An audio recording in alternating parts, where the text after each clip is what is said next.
Seja bem-vindo ao podcast Cinemação 610. Eu sou Rafael Orinelli e hoje temos aqui comigo Henrique Risato. Fala pessoal, e tô muito feliz de gravar mais esse episódio sobre o 38º ou 39º filme / série que o Pedro Pascal faz em 2025. Pois é, você já não sabe, mas você assiste ele e fala assim, é nesse que ele tá salvando a menina do zumbi? Ou é esse que ele é amigo do Nicolas Cage?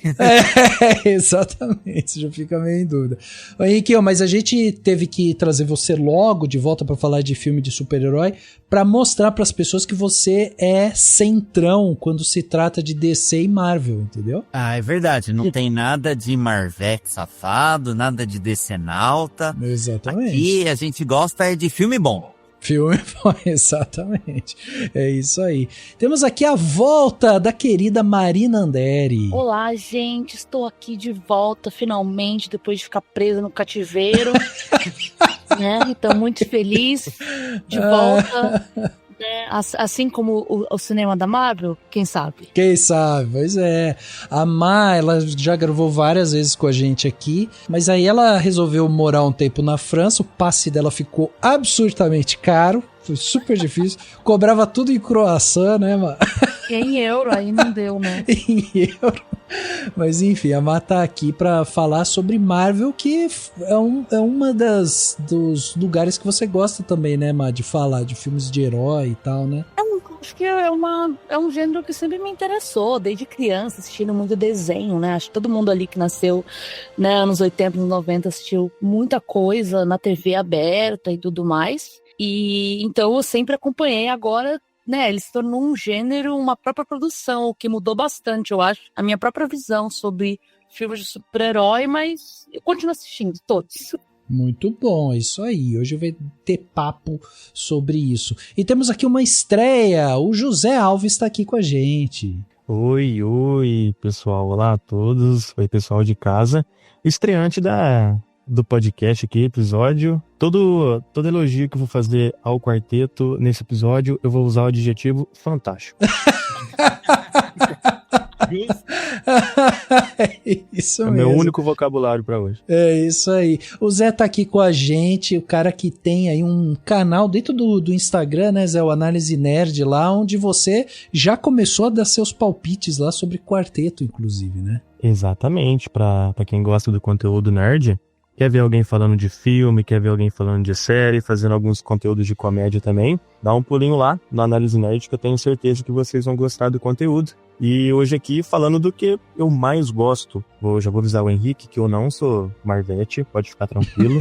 Mas a Marvel fala muito alto no meu coração e vamos conversar sobre esse filmão, na minha opinião. Hein? Boa, isso aí. Maravilha. Muito bem, meus amigos, olha só, estamos aqui reunidos hoje, então, né, justamente para falar aí sobre mais uma estreia, né, de filmes de herói aí que chegou em 2025. Vamos falar sobre Quarteto Fantástico, Primeiros Passos, né, filme dirigido aí pelo Matt Shakman e que chegou quebrando a maldição, né, de adaptações anteriores, recebendo aprovação crítica e focando, né, na dinâmica familiar dos heróis. O novo quarteto traz aí uma estética retrofuturista e que tem no seu elenco um dos pontos fortes do filme, principalmente com a atuação ali da Vanessa Kirby como a Sue Storm, né, e a abordagem da maternidade como um elemento central. No entanto, né, o filme não foge, né, de suas polêmicas e apesar aí de estar ganhando grande destaque, nem tudo são flores, né? Alguns criticam o aproveitamento do vilão Galactus e a excessiva preocupação do filme de se conectar ao futuro do universo cinematográfico da Marvel, o MCU. Então hoje eu, Henrique, Marino, José, vamos bater um papo aqui sobre o novo filme do Quarteto Fantástico, mas lembre-se, né, vamos dar spoiler, então fica aqui por sua conta e risco, ou se não, corre para o cinema para ver o filme, ele ainda está em exibição nesse momento que a gente está gravando, ou ainda, né, aproveita esse período aqui para ir ouvir outros episódios aqui do Cinemação, para você não tomar spoiler na cara, então já fica aí essa dica. E é isso, vamos bater esse papo agora no segundo ato desse podcast. Well, folks, we all know the story. 4 brave astronauts head off into space. and come back forever changed. This car? Our city, our planet, owe a debt to these intrepid souls. And while we can never repay them, we can certainly celebrate them. Thank you, Fantastic Four. Thank you. Thank you, Fantastic Four! Please welcome the Fantastic Four.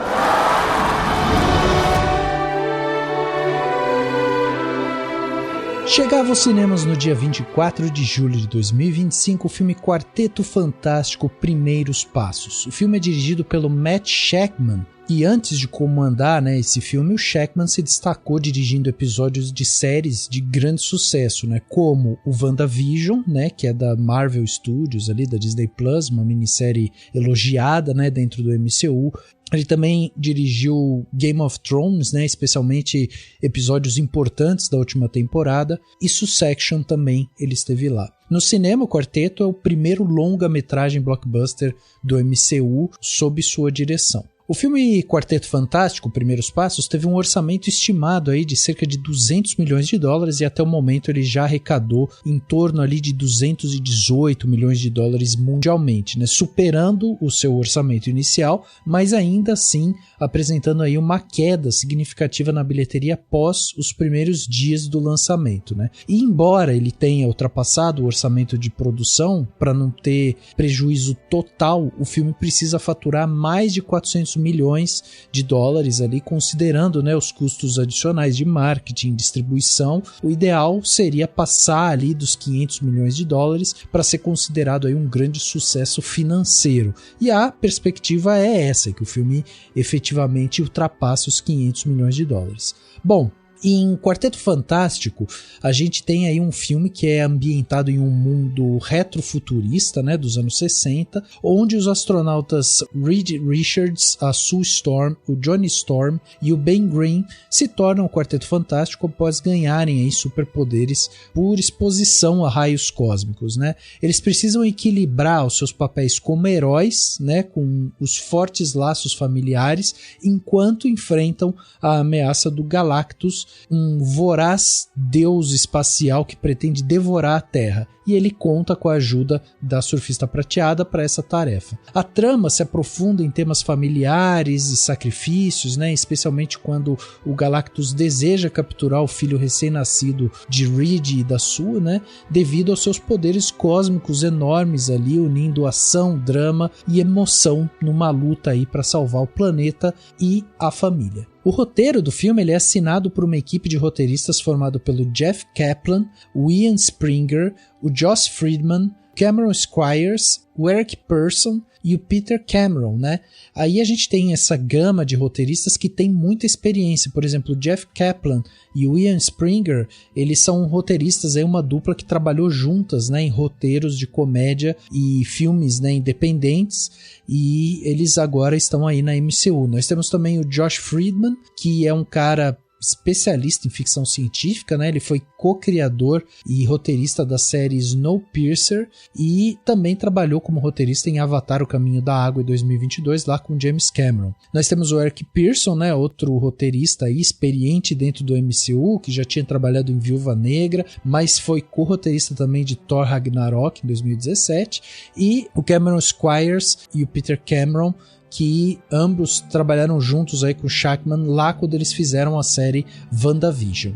Já na direção de fotografia, nós temos o Jess Hall, que fez também, né, o WandaVision em 2021, lá com o Shakman, mas ele também esteve em Ghost in the Shell em 2017 e Transcendente a Revolução em 2014. Na montagem do filme, né, nós temos a Nona Kodai, que também fez WandaVision, e The Boys, né, ela fez 2019, 2020 ali, trabalhando em The Boys, e também fez outra série que se chama The Expanse, que é uma série aí que ela ficou trabalhando de 2015 a 2020. E temos outro montador, que é o Tim Roth, que também esteve em WandaVision, mas também trabalhou em Brooklyn Nine-Nine de 2013 a 2021. É legal também a gente mencionar a figurinista, gosta, né? A Lindsay Pugh, porque aqui a gente tá falando de um filme especialmente importante, né, pro figurino. Ele tem essa questão de ser um retrofuturista, então tem suas peculiaridades ali. E a Lindsay Pugh, ela trabalhou em Guardiões da Galáxia Volume 3,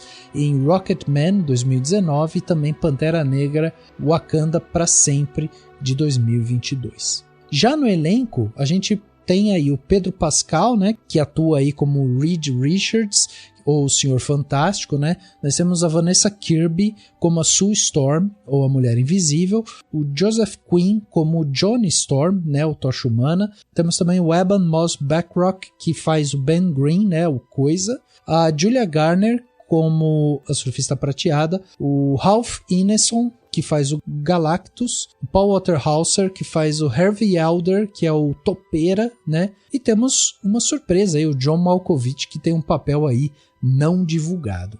Bom, agora falando sobre o filme, né, em si, quando a gente pensa em Quarteto Fantástico Primeiros Passos, esse é um filme que ele está sendo amplamente visto como o que finalmente quebrou a sequência de fracassos das adaptações anteriores do grupo, né? Ele bateu o recorde aí de aprovação de 87% a 88% no Rotten Tomatoes, sendo o primeiro filme do Quarteto Fantástico a ser, entre aspas, aprovado aí pela crítica internacional. Para vocês terem uma ideia, o filme de 2015, ele teve aí uma aprovação de 9%. Tipo, foi um fracasso retumbante. E eu queria começar por aí. O que vocês acham que esse filme de hoje ele acerta e o que os outros erraram? Porque a gente está falando dos mesmos personagens. Então, qual que é a principal diferença entre esse filme e os anteriores? E por que esse ganhou essa notoriedade positiva, assim, do ponto de vista de vocês? A minha memória dos filmes anteriores é de criança. Tá. Não parei muito vou rever os filmes pra ver o novo. Não tenho esse tipo de preciosismo com o Quarteto Fantástico, não. Assim. Até porque seria quase uma coisa que você faria... Eu teria que ter 3 filmes, né? Exato. Tipo, e fora que os filmes são ruins, você estaria se auto-prejudicando. Então, mas essa é a questão pra mim. Eu acho que eu consigo, se eu puxar na memória, eu consigo entender porque não eram filmes bons. Uhum. Mas na época, como eu era criança, eu só achava muito legal, entendeu? Tipo, entendi. Eu não tenho esse sentimento ruim dos 2 primeiros filmes, né? Pelo menos. Porque eu só achava muito legal, gente. Tá o Tocha Humana. Não sei o que. Eles deram poder, não sei o que. Tipo, pra mim era um filme divertido, Sessão da Tarde. Assim como eu gostava muito de Homem-Aranha, entendeu? Não tinha esse olhar crítico. Então, mas eu consigo perceber já, né? Tipo, serem os mesmos personagens e as escolhas de atuação, né? De direção já é bem diferente, assim. Acho que o Reed Richards sempre foi muito chato. E aí, nesse, ele continua chato. Mas de uma forma humana. É interessante, entendeu? Tipo assim... É o tiozão chato, assim, né? Isso que eu ia falar. É aquele chato da família. É aquele chato da família que você atura, sabe? Ele não é chato por ser chato. Ele tem... Você entende qual que é o tipo de pensamento que ele tem, como ele vê a vida. E é por isso, então, que ele age dessa forma. Sabe? Tipo, como que a sua aguenta, etc. Outras questões. Mas é interessante, assim, que você ele é uma pessoa, né? Ele tem a sua complexidade, todas as suas questões, a sua forma bem racional de ver a vida. Então, isso é bem legal. E eu achei todos os personagens no geral isso. Eu acho que eles são personagens... É um filme até relativamente curto, né? Mas eu acho que ele mostra muito bem a personalidade de todos. Não só quem eles são, mas também que eles são todos muito capazes, né? Tipo, eles são astronautas, eles são... Não é só o Reed Richards que é muito inteligente, eu não sei o quê. Não, todo mundo ali teve que estudar muito e fazer muita coisa para chegar naquela posição, né? Então, todo mundo ali é muito capaz. E do filme mais recente, que foi, acho que o pior filme já feito na história, né? Que foi quando? 2015? 15, com o Miles Teller. Nossa, bom, eu acho que ele acerta por não ter nada a ver com o outro. Tipo, acho que é só você fazer totalmente oposto do que aquele filme fez. Sim. E já é um caminho. Olha, eu acho que eu já falei isso aqui no podcast. O Quarteto Fantástico lá do Josh Trank, em 2015, foi o único filme que eu fiquei com vergonha de estar assistindo. Eu ainda tava assim, meio que no começo de namoro. Eu fiquei constrangido de ter levado minha namorada a assistir, porque era muito ruim. Eu lembro assim, que eu acho que eles mal tinham ganhado os poderes, e eu fiquei olhando assim, olhei no celular, eu queria ir embora. Detestei o filme, assim. Nossa, isso me lembra uma vez que era quarta-feira à noite, eu levei minha mãe pra ver Os Miseráveis, e aí no meio da sessão eu pedi desculpa pra ela, porque ela tinha trabalhado o dia todo, ligado, me levou no cinema e tava tendo que passar por aquilo, então... Caraca. Aquele com o Hugh Jackman, né? Isso.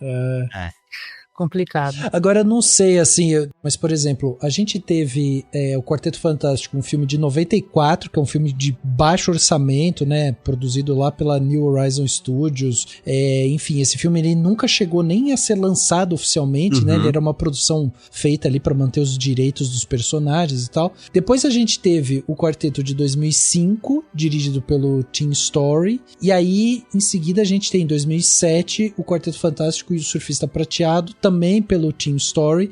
Então, nesse período de 2005 a 2007, a gente tem um filme que ele foi, assim, relativamente bem sucedido, porque teve, inclusive, uma continuação ali, né? E aí, enfim, o de 2007 acaba sendo muito mal avaliado, o projeto volta pra gaveta, sai da gaveta em 2015, é outra bomba, e aí, de repente, a gente volta agora em 2025 com uma releitura totalmente diferente, assim, do personagem. Mas eu acho que as piores lembranças que a gente tem do Quarteto Fantástico são justamente os dois últimos filmes, né, de 2015 e 2007. Eu concordo muito com a Marina, o que ela falou. A lembrança que eu tenho, eu assisti de novo para ver esse quarteto mais atual desse ano. Eu assisti os quartetos antigos e eu tava muito com aquela lembrança da infância quando eu vi o de 2005. E ele não é um filme totalmente desprezível. Eu acho que tem muita coisa legal lá, mas a gente sempre lembra com aquele arzinho de nostalgia. O de 2015, eu acho ele totalmente desprezível. É uma coisa assim, a gente esquece dele muito fácil. Eu coloquei pra ver de novo, e do nada, eu olhei assim e vi... Gente, o Michael B. Jordan foi o Tocha Humana. Pois eu é. nem lembrava disso. Que loucura, é um delírio coletivo. Eu acho que essa versão agora do quarteto desse ano tinha a missão de ser melhor do que os outros. Acho que a missão, falando em si de um filme bom, uma avaliação boa, tanto do público quanto da crítica, não era uma coisa muito difícil de acontecer. Não acho que é um filme espetacular, não acho que é um filme super fantástico, mas eu gosto muito do filme. E o de 2005, pra mim, continuou morando no coraçãozinho, mas agora que eu revi ele, eu vejo alguns defeitinhos que ele tem que às vezes não passa muito, é difícil engolir. O de 2015, só por Deus. E é engraçado, né, Henrique, quando a gente pensa nesses filmes mais antigos, a gente tem uma gama de atores bons, assim, tipo, o próprio Miles Teller é um cara bom, né, o Michael B. Jordan, a gente tem mais antigo ali, né, mas a gente vai ter o Chris Evans também, um ótimo ator e tal. Jessica Alba, exatamente. Então a gente tem uma gama de atores bons, mas você diria que, por exemplo, uma das coisas que esse quarteto agora ganha em relação ao outro é uma gama de atores, tipo, o quarteto em si tem uma gama de atores muito superior aos outros, assim? Com toda certeza, né? Que nem eu brinquei na frase de abertura. Hoje, assim, sei lá, nem só hoje, mas sei lá, de uns 2 anos pra cá, o Pedro Pascal é o queridinho de Hollywood, assim. Principalmente na primeira temporada de The Last of Us, que a gente via muito ele nos bastidores, em coletiva de imprensa, que ele contou que ele tinha ele tem sofre muito de ansiedade, né?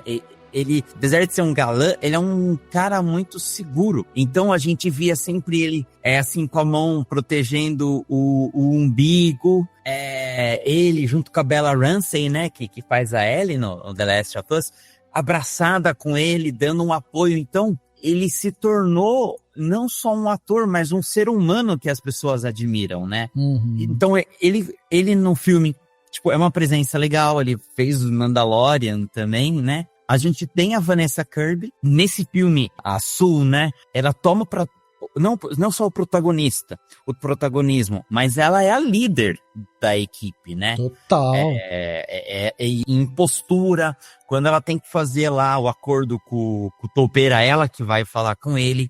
Quando Sim. a população da cidade tá brava, ela que vai, né? E é uma atriz, assim, apesar de eu não lembrar muito dela, mas eu acho que talvez The Crown seja um dos que as pessoas mais se recordem, né? E um outro Missão Impossível também é uma atriz excelente. O Ebon Moss-Bachrach, ele é o que faz o Coisa, né? Ele é o Rich, ele é o primo lá no The Bear, que é uma série que todo mundo gosta muito, apesar de tá meio que numa montanha-russa de qualidade.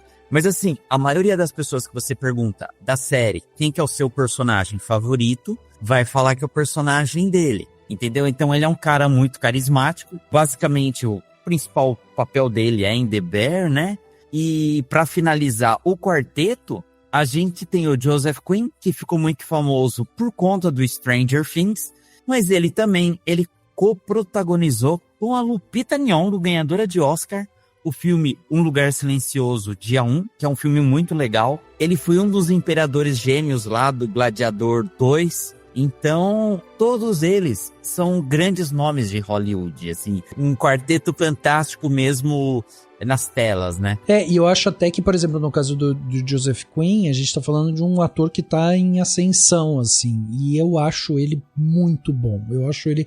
No Gladiador 2, que é um filme super questionável, eu acho que ele é um dos que se destacam, assim. Eu acho ele realmente muito bom. You're late. What do you mean? What do you mean, what do I mean? You're late for dinner. Oh, yes, we are. We're late By a for single dinner. minute. Yes, we were just... I had to put some aloe iodine just on had my to- shoulder. do his shoulder and... Why is that breakfast cereal on the dinner table? Why are you being weird? We're not being weird. Well, I'm doing that weird thing with your face. Oh, we don't know what you're talking about. Are you pregnant?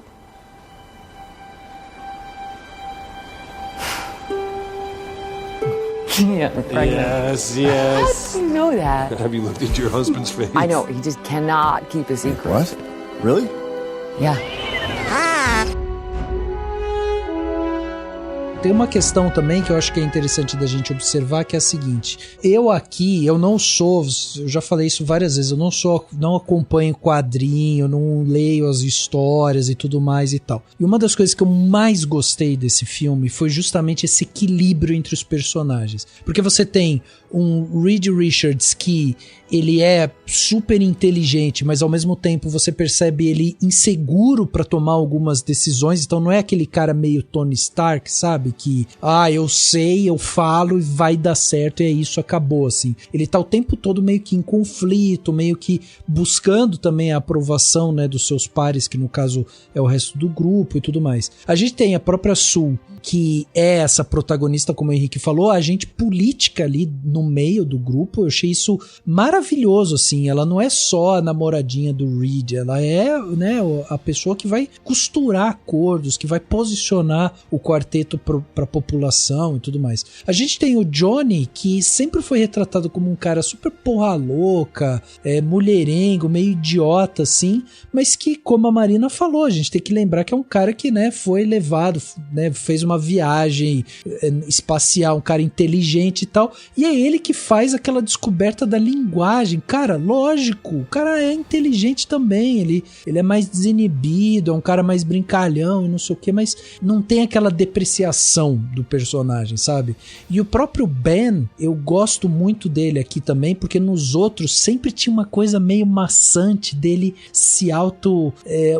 uma coisa meio de autopiedade, ele triste com o que ele é e não sei o que, e aqui a gente vê um Ben mais seguro, você sente nele essa tristeza, mas tá, sabe, posta ali de uma maneira muito cuidadosa, muito sutil, assim, e todos eles têm essa coisa, assim, nenhum deles é um personagem único, sabe, um personagem bidimensional. Por isso que quando a gente fala que o personagem é tridimensional, é isso. A gente consegue ver a parte física daquele personagem, a emoção e a intenção, né? A gente consegue ver as três coisas nesses personagens. E eu, assim, particularmente achei que isso foi uma das grandes virtudes desse filme. O Coisa, por exemplo, na minha opinião, a única coisa que eles já trabalharam com o Coisa de arco no cinema é essa questão da autopiedade. E isso está muito presente nos quadrinhos, mas se a gente ficar vendo a mesma coisa sempre em cada readaptação que a Marvel ou a Fox for fazer, a gente tá perdido. E eu gostei muito também da representação dele, gostei do jeito que eles adaptaram os 4, sem nenhuma exceção. A Marina falou no começo também, igual você comentou agora, Rafa, dessa dualidade da mente do Reed. E isso tá muito presente nos quadrinhos, e eu acho que foi muito bem colocado no filme, que é como que o homem mais inteligente do multiverso todo reage a uma questão familiar, que nem sempre a gente usa a lógica. Então ver o cérebro dele dividido entre a razão e a emoção é uma coisa que eu achei muito legal dentro do filme. Inclusive, na minha opinião, entregou a melhor cena, que é o conflito dele com a Sue, depois que ele tá lá e estão jantando, ele fala, eles lá embaixo que estão querendo o nosso filho, eles que estão querendo que a gente entregue o Franklin, a solução deles é uma solução esperta, é uma solução lógica, rápida, e ela fica pé da vida. E eu gostei muito deles terem trabalhado dessa forma. Nossa, com certeza, sim. Porque, inclusive, eu achei a Sue como uma boa mente, tipo, que é uma questão, acho que, de ser líder, né, também. E você vê que ela tem uma posição ali diplomática, né? Que ela, né, conversa com os países e tudo mais. E porque se eu fosse no lugar dela, eu teria falado pra galera, tipo assim, gente, então todo mundo aqui doa seu próprio filho e vamos ver, então, sabe, assim. Eu teria sido um pouco mais... Ela foi muito diplomática, ela foi muito certa, assim. Porque ela, tipo assim, a gente não tá sacrificando nossa vida toda hora por vocês, mas então, tipo, a gente tem que se sacrificar de novo. Sim. Então vocês só pegam e tudo bem. E a gente aqui tem que continuar a sua vida lidando com isso. Mas não, ela decidiu ir por um lado muito mais, tipo assim, mais emocionante e tudo mais. E conseguir tocar as pessoas, né? Então ela é melhor do que eu. Mas... E aquela frase dela é muito boa, né, Má? Que ela vira pro pessoal e fala assim, eu não vou entregar meu filho pra salvar a Terra, mas eu não vou entregar a Terra pra salvar meu filho. Puta, ali eu levantei e aplaudi. Fantástico. E também tem a questão, né, de que eles são a primeira família da Marvel. Então, no fim, o filme ser muito sobre essa questão da família, né, a gente vai resolver isso como uma família, nós temos vocês têm a nós lá. Tipo, acho que isso é meio que uma grande homenagem, assim, à própria origem deles serem a primeira família, né? Sim, pra mim é aí que eles acertam, porque pra mim isso não ficou muito bem trabalhado nos outros filmes. Parecia, assim, que eles eram uma equipe.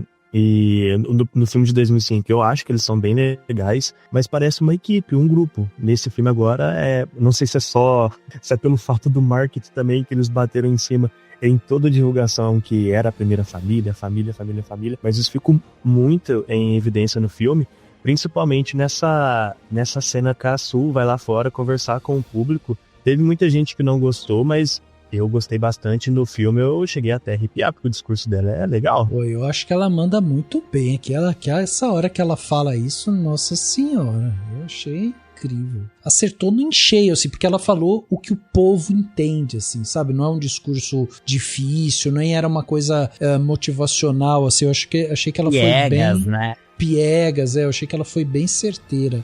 Aí, Henrique, eu queria que você ajudasse também a gente a entender o negócio, porque no começo do filme, aqui mora também outro diferencial desse filme, que é justamente essa estética retrofuturista, né? E aí, no começo do filme, aparece lá assim, Universo da Terra 828, né? E aí a gente tem justamente essa decisão de situar o filme nessa realidade alternativa, que é essa Terra 828, inspirada nos anos 50, 60 ali e tudo mais. Só que em meio a isso, a gente tem justamente essa tecnologia super avançada. A gente vê carros voadores, a gente vê robô, o Reed, por exemplo, tá ali fazendo testes de teletransporte, tipo uma coisa super avançada, assim, né? É tipo um Jetsons, né? Exato, O desenho dos exato. Jetsons, né? Exato. E eu achei isso, tipo, essa escolha de fazer um filme com esse aspecto retrofuturista muito boa, porque posiciona, inclusive, o filme num lugar em que a Marvel nunca esteve, assim, sabe? Essa estética dessa forma e tal. E eu acho isso muito bom. E aí, eu acho que mora justamente uma das questões que é, quando a Marvel faz lá atrás aquela escolha de falar do multiverso e tudo mais, aí quando ele fala que essa é a Terra 828, tipo, super cabe, né, dentro do discurso, certo? Exatamente. Esse filme, se eu não estou enganado, ele inaugura a 6ª fase do MCU. Né? Então, qual que foi a jogada? Para não ficar naquela discussão de, mas onde estava o Quarteto Fantástico quando apareceu o negócio de Nova York, a invasão de Nova York, o Thanos, o PQP, entendeu? Então eles já pensaram, assim, vamos fazer um universo paralelo, autocontido, e depois a gente vai unir tudo ano que vem lá no Doomsday, né? Então, tem algumas coisas bem interessantes. Esse universo aí, primeiramente, aparece a tela, né? É o universo 828, né? Isso. Nos Estados Unidos, quando a gente vê uma data, ao contrário do Brasil, que é dia, mês e ano, lá é o mês e o ano, né? Quando o mês e o dia, na verdade, né? Quando faz a conta. E o que é agosto, no caso 8, agosto 28. 28 de agosto de 1917... é a data de nascimento do Jack Kirby, que é um dos criadores do Quarteto Fantástico, né? Junto com o Stan Lee. Na verdade, todo esse filme, em vários momentos, é uma reverência ao trabalho do Jack Kirby, né? Então, já no início do filme já tem essa homenagem. E mesmo depois, mais pro final, quando aparece 2 quadrinistas lá, claramente é ele, assim, se inspirando, né? Pra fazer os quadrinhos dos personagens naquele universo. Então isso daí já é uma característica muito legal. Toda essa parte do retrofuturismo, uma coisa interessante também é que mostra que é um mundo que foi muito influenciado pelas invenções, né, principalmente do Reed, né, do Reed Richards. Os carros voadores, a gente vê que tem uma hora que tem uns carros de polícia também que voam, né? A influência que o mundo teve com esses 4 super-heróis, porque até onde a gente vê, não é assim, não, em outros países tem outros super-heróis. Não, os super-heróis desse planeta Terra, desse universo paralelo, são os Quartetos Fantásticos. Eles resolvem todas as paradas, entendeu? E é uma boa saída porque você fecha a caixinha ali. Você deixa assim, vamos brincar nessa caixinha de areia aqui. Esquece o resto que tá acontecendo ali. A gente brinca aqui e aí tem mais liberdade, né? Sim. E aí, além do trabalho, principalmente do Kirby, né, e do Stan Lee, como criadores dos personagens, o trio de roteiristas, né, que é o Josh Friedman, o Eric Pearson e o Jeff Kaplan, os 3 têm bastante experiência no MCU, né, falei dos roteiristas. Então, eles escreveram roteiro do Thor Ragnarok, que é bem legal, dos Thunderbolts, que saiu desse ano, Viúva Negra, outras coisas assim, nerds e tal, por exemplo, Guerra dos Mundos, Planeta dos Macacos. Então são roteiristas bem em sintonia com esse mundo nerd, né, da cultura pop. E o diretor, Matt Shakman, ele fez WandaVision, né? Além de ter dirigido um outro episódio de Game of Thrones, mas ele também dirigiu WandaVision, que pra mim é a melhor série que o MCU fez. Dessa tonelada de enxurrada de produtos que a gente teve, nenhum superou o original, que foi WandaVision. Concordo. Com certeza.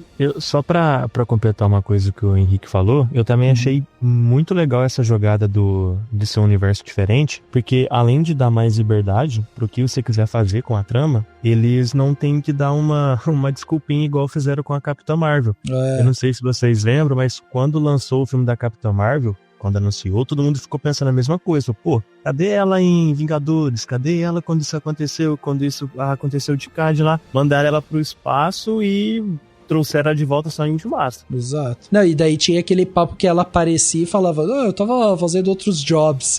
Eu aceitei outros jobs. Tem muito planeta por aí, viu, querido? Tem muito planeta, exatamente. Não, e eu acho que também acaba ajudando justamente nessa desculpa de mas eles não vão falar nada sobre o Thanos ou aquela galera toda que sumiu, né, desapareceu e tal. Não, amigo, é outro universo, aquilo ali não aconteceu. Não tem necessidade nenhuma de amarrar com nada, é só fazer o roteirinho simples e ser feliz. Não, com certeza, assim, eu acho que não só você permite, dentro do universo você não ter que referenciar nada, mas pro espectador de fora, entendeu? Tipo assim, você não precisa assistir, como o Rick falou, 327 mil séries e filmes antes pra poder ver esse filme. Você pode... É um argumento que eu usei pra um amigo meu, que ele ficou tipo, eu quero ver, mas eu não vi.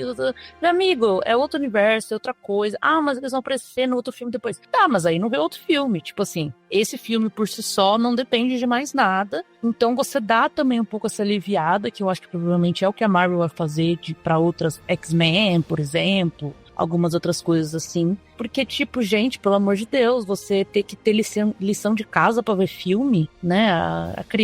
Uma criança que nasceu hoje tá muito atrasada. Ela vai ter que se esforçar muito pra ver tudo. Então é muito complicado. Então eu acho legal, já que trouxe essa questão do multiverso, que foi, até agora, no geral, não deu muito certo, pelo menos que isso seja algo positivo, né? Que tem esses filmes que não vão depender de nenhum conhecimento anterior, e que você possa também ter mais espaço pra criar. E na estética em si, retrofuturista, eu achei muito engraçado, porque as pessoas falaram, meu Deus, o Quarteto Fantástico tá copiando Os Incríveis.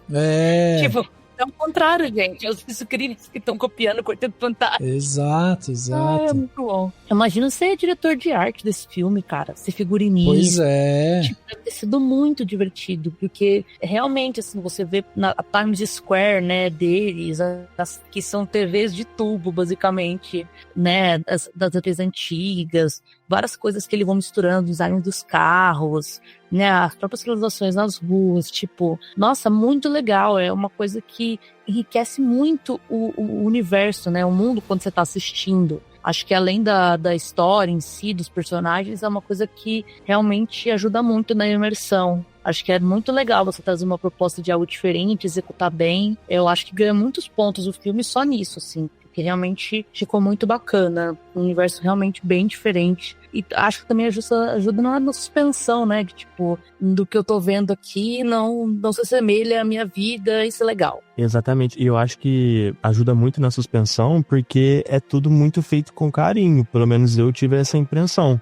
Eles não colocaram só por colocar. Tem muita coisa, assim, de plano de fundo que eu acho que quando o filme chegar no Disney Plus, a gente vai conseguir ver mais detalhes com um foco melhor. Porque tudo que você prestava atenção era uma coisa temática e não te tira do filme. Eu acho que vale a pena também, eu sempre gosto de dar esse exemplo, porque eu acho que ilustra bem, que é o seguinte, quando a gente gravou aqui, por exemplo, sobre Doutor Estranho no Multiverso da Loucura, né, eu sempre falei assim, que esse filme, pra mim, o principal problema dele é justamente ele te obrigar a ter esse dever de casa cumprido, assim, que não foi o meu caso, por exemplo. Porque no Doutor Estranho no Multiverso da Loucura, a gente tem a Wanda como a vilã do filme, né? Ela é quem causa tudo e tal, e o Doutor Estranho tentando parar ela e tudo mais e tal. Eu, que não vi a série, por exemplo, eu saí de um Vingadores, onde ela, enfim, tinha saído com visão, enfim, pra viver a vida, e de repente ela volta pra mim como uma vilã maluca, falando coisas que eu não entendo o que aconteceu, porque eu não assisti a série. Então, tipo, o filme, ele limita o público a justamente a ter que fazer esse dever de casa, o que atrapalha. Are you the protectors of this world? Yes, we are. Your planet is now marked for death. Your world will be consumed by the Devourer. There is nothing you can do to stop him, for he is a universal force, as essential as the stars. Hold your loved ones close, and speak the words you've been afraid to speak. Use this time to rejoice and celebrate. For your time is short. I herald his beginning. I herald your end. I herald Galactus. E aí aqui, eu acho que assim, acabou o filme e eu me vi, tipo, emocionado com o filme e tudo mais. Lógico que tem toda uma questão pessoal também, né? Porque eu tenho 2 sobrinhas de 6 meses, 8 meses, e aí eu vejo aquele bebê lá e aí eu fico, assim, completamente comovido com aquilo, sabe? Mas, por exemplo, essa coisa de você ter um filme que ele foca muito mais nessa relação familiar e tal, e não necessariamente, né, um filme que vai focar em super-heróis encarando vilões e tudo mais, mas sim nessa coisa de parentes convivendo uns com os outros ali e tal, esse cerne emocional que eles colocam na gravidez da Sue Storm ali, o nascimento do Franklin Richards, né, que leva esse dilema dessa responsabilidade da proteção familiar. Então, tudo isso que a gente vai vendo ali, ele abraça e torna uma abordagem muito mais humana, assim. Então, por isso que quando eu vejo a Sue fazendo o discurso, falando que não vai entregar o filme, não sei o quê, eu tô completamente abraçando ela, falando, lógico que não. Quem que entregaria, né, um filho pra salvar o mundo? Ninguém, nenhuma mãe faria isso, né? E todos esses dilemas e tal acabam enriquecendo justamente a narrativa. Vocês gostam dessa pegada muito mais familiar, assim, muito mais humana que o filme traz pra ele?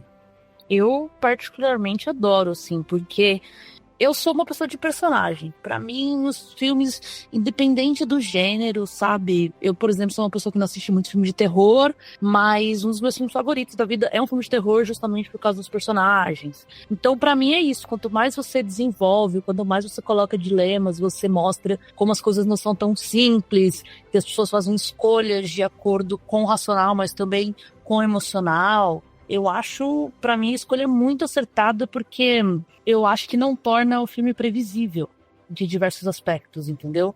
Uhum. Porque no fim das contas você tem ali a missão, você quer salvar e não sei o quê, mas você tem que lidar com a sua moral e com os seus sentimentos, e aí isso vai de pessoa pra pessoa. Exato. Tipo, eles, beleza, estavam ali priorizando a criança, mas eu fiquei em alguns momentos na dúvida, assim, tipo, tá, mas qual que realmente vai ser a solução nisso aqui, né?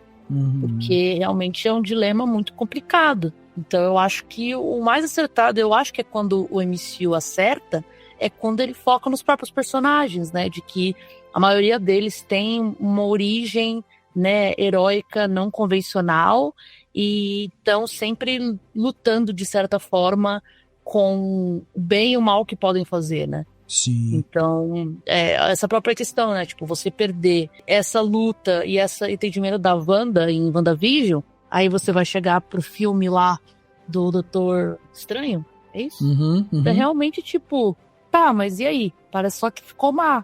E aí não, acho que você tem uma trajetória. Em nenhum momento acho que nenhum do pessoal do Fantástico vai ficar mal.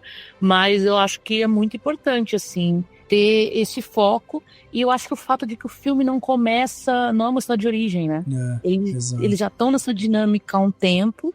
Eles têm uma dinâmica de família, até porque eles moram juntos. Eles não precisavam morar juntos, sabe? Uhum. E aí eles têm essa escolha de morar juntos. Eles já estão 4 anos nesse processo, ou seja, eles já têm um costume de como as coisas funcionam. Até trazendo um pouco o que você disse antes, Rafa, do Ben, tipo, com certeza ele teve várias questões, né?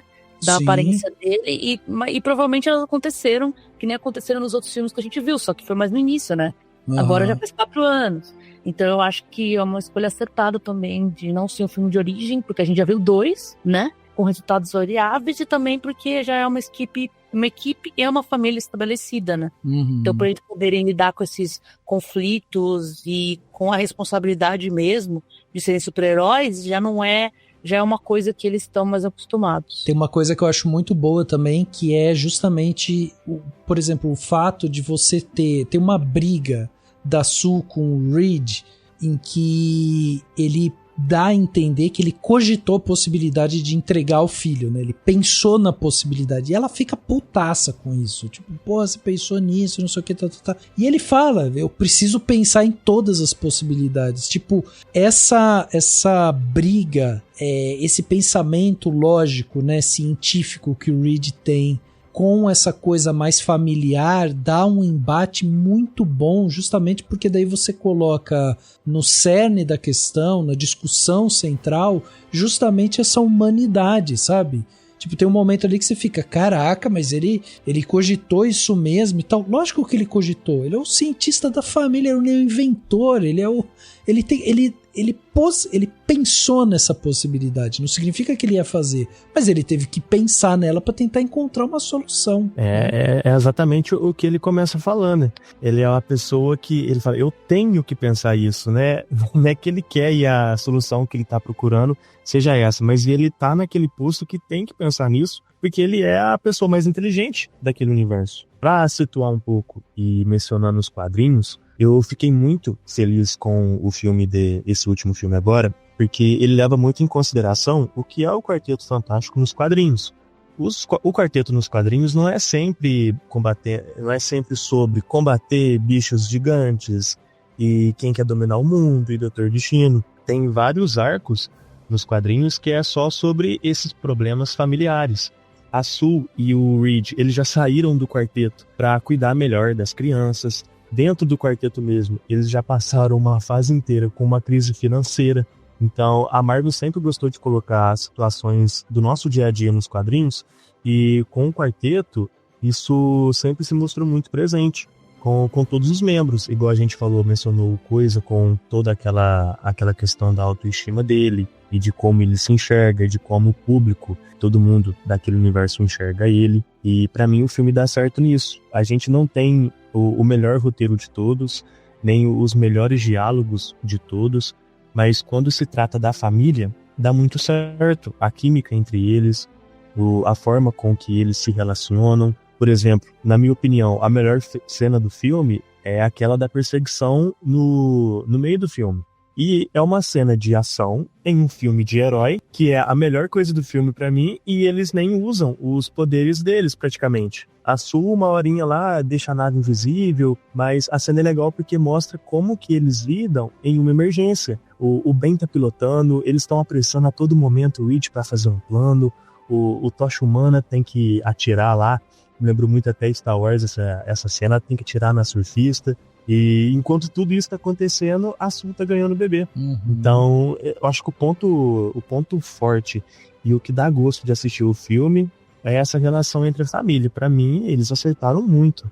A única coisa que eu complementaria, assim, em hipótese alguma, o Reed, ele aparece como se fosse um vilão, né? Ou um pensamento vilanesco, digamos assim.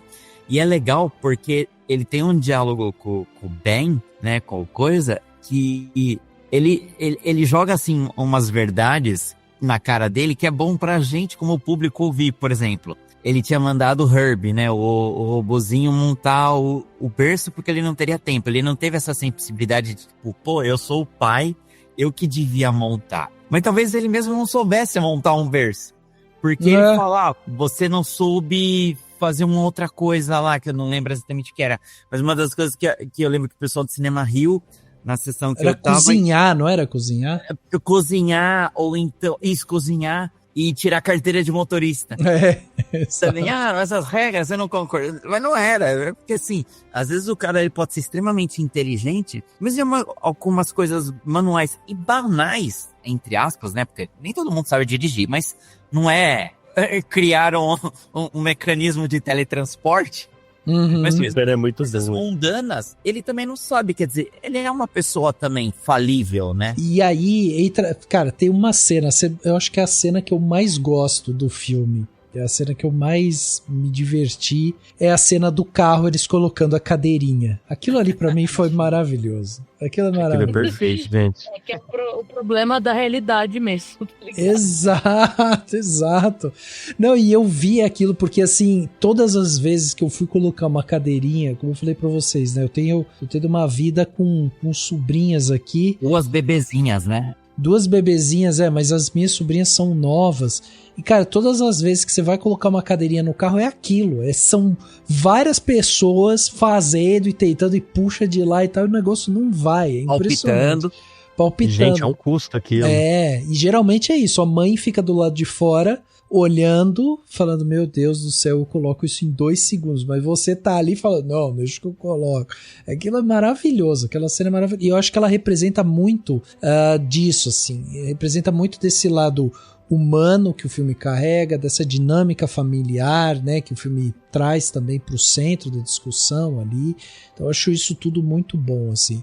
Eu acho que a gente precisa, né, a gente precisa falar sobre também a questão do vilão aqui do filme, né, que é um dos pontos mais criticados, assim, quando a gente vai ler alguns analistas, né, falando sobre o filme e tudo mais. Bom, a gente tem o Galactus, que é esse vilão principal, é considerado aí um vilão ousado, né? E alguns até dizem que talvez tenha sido precipitado ter usado ele e tudo mais e tal.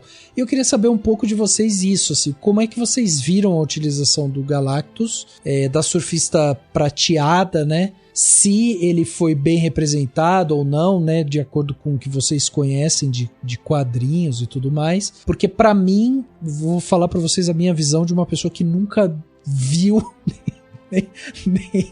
nem nunca soube da existência de Galactus. Desculpa, senhor Galactus, tá? Mas o que eu percebi assistindo o filme? Que ele é um devorador de planetas, que a surfista prateada faz esse papel, né, de indicar quais planetas ele tem que ir para devorar, e ele ia vir para a Terra. Só que quando ele vê o Franklin na frente dele, ele percebe o poder do Franklin, que parece ser uma criança que vai ter um poder muito grande. Ele coloca essa ideia de devorar o planeta Terra num segundo plano, assim, tipo, ele usa realmente como moeda de troca. Então o objetivo dele nem é mais devorar a Terra, é ir pra Terra, pegar o Franklin vai saciar essa fome dele de ficar destruindo planetas, e isso termina com a jornada dele, que aparentemente ele está cansado dessa jornada de ficar indo de planeta em planeta, né, devorando os planetas. Então o que muda a atenção dele é justamente a existência do Franklin, né? E isso só acontece porque o quarteto resolve pegar a nave e ir até lá para conversar com ele, e ele descobre essa existência desse ser que vai ajudá-lo a sair dessa prisão, né, de devorar planetas e tudo mais. E aí, quando ele vem pro planeta, que ele vem sozinho e ele é super poderoso e tudo mais e tal, pra mim é isso, tipo, ele é essa figura, ele não é um ser super poderoso que manipula elementos ou que tudo mais, ele tem ali uma certa magia, mas é isso, não é um ser, um vilão hiper poderoso nem nada assim. É isso? É por aí? Ou essa ideia dele justamente não ser um ser super poderoso é aí que tá o erro do vilão? Porque ele, na realidade, ele é um vilão super poderoso. Como é que vocês viram isso? Bom, ele assim, ele é como se fosse uma força da natureza. Ele não tá devorando os planetas porque ele é malvado. É porque ele precisa. Não importa qual planeta seja, ele sempre vai fazer isso, ele tem essa fome insaciável, né? E assim, ele é extremamente poderoso, apesar de ele ter aquela nave dele, que é quem efetivamente destrói o planeta fisicamente, ele se alimenta, ele é meio que imbatível. Tipo assim, você consegue lidar com ele, mas você não consegue praticamente matar ele. Então, o que acontece? No filme, pelo que ele mesmo fala, ele fala que ele veio de um outro universo, daí já fica aí, não esqueçamos que existe, a Marvel tá pegando muito dessa questão do multiverso, então ele veio de uma outra realidade há muito tempo e tá aí devorando os planetas, né, quer dizer, ele é muito antigo e ele veio de literalmente muito longe. Daí tem a solução para vencer dele e tal, que é essa solução maluca, né, que primeiro vamos teletransportar um planeta. Não, vamos teletransportar ele, né? Sim. Quando ele aparece nos quadrinhos na primeira vez, é muito interessante, porque o Reed, ele não acha uma solução para derrotar o Galactus. Galactus. Ele não acha uma arma para derrotar. Então ele faz o maior blefe das histórias em quadrinhos. Ele fala pro Galactus que ele criou um dispositivo fodão chamado Nulificador Total, que pode destruir qualquer coisa, incluindo o Galactus. Então, tipo assim, ó, melhor você ir embora, porque senão a gente vai te destruir. E é como ele vence. Agora, daí no filme a gente vê de uma forma diferente. O que eu gostei muito, primeiro, aquele pessoal bem legal que fica falando, cultura woke, era o surfista prateado, era homem, agora é mulher. Balela. Tem sim o surfista prateado homem, mas sim existe a surfista prateada mulher, né? Então, pra quem tem o Disney Plus, ou pra quem se lembra dos desenhos antigos, na mesma época que saiu aquele desenho animado bem famoso do Homem-Aranha e dos X-Men nos anos 90, saiu o desenho do surfista prateado. Passava na Fox Kids. Pra quem é muito velho, que nem eu e o Rafa, vai lembrar desse canal da TV por assinatura. Tinha o desenho surfista prateado, que tá à disposição no Disney Plus. Então, na semana que eu fui assistir o filme, eu assisti os primeiros episódios. E conta a história. O Galactus, ele vem para um planeta chamado Zenla, e esse planeta era como se fosse uma utopia. É o planeta onde todos os povos encontravam a paz, os outros povos vinham aprender lá em Zenla como fazer a paz. E o Galactus aparece para destruir esse planeta. E o surfista, o Norrin Red, era um cara desse planeta, e ele vai lá para falar com o Galactus assim, olha, não destrua o nosso planeta, porque ele é um planeta pacífico e os outros planetas aprendem com ele. Eu me predisponho a virar o seu arauto e eu vou procurar planetas para você devorar. Planetas bons e tal. Poderosos, né? Que você vai se alimentar. E o Galactus assente. E o Norrin Reed, ele volta pro planeta se despedir da namorada dele. Quem era a namorada dele? A Shalabal. E aí ele fala, fica tranquilo, porque eu vou levar o Galactus só para planetas que não tenham criaturas sencientes, que não sejam habitados, sabe? Beleza. Primeira coisa que o Galactus faz é transformar ele num surfista prateado e apagar a mente dele. Caraca! Fudeu o plano dele. E depois, a própria Shalabal acaba virando uma surfista prateada, uma arauto do Galactus, né? Então essa é a história dos personagens. Então sim, existe sim uma personagem surfista prateada mulher. E eu fiquei muito feliz de ser a Julia Garner, que é uma atriz que eu gosto bastante. Sim.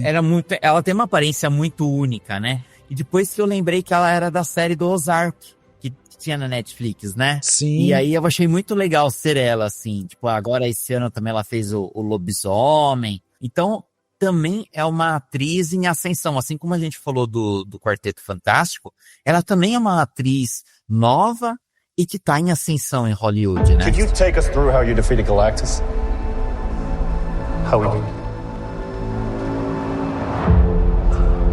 We didn't. Not yet. Not yet, we didn't. We attempted to negotiate, but Galactus... He asked too high a price. Well, what does he want? What did he ask? He asked for our child. John, answer this! Are we safe? Are we safe?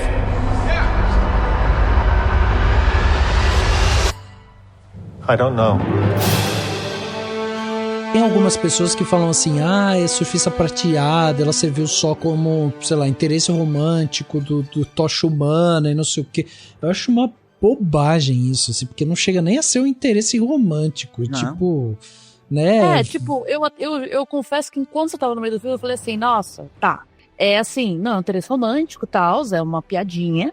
Aí eu fiquei pensando, nossa, mas é porque ela é vista como mulher, porque senão não teria piadinha, não teria nada.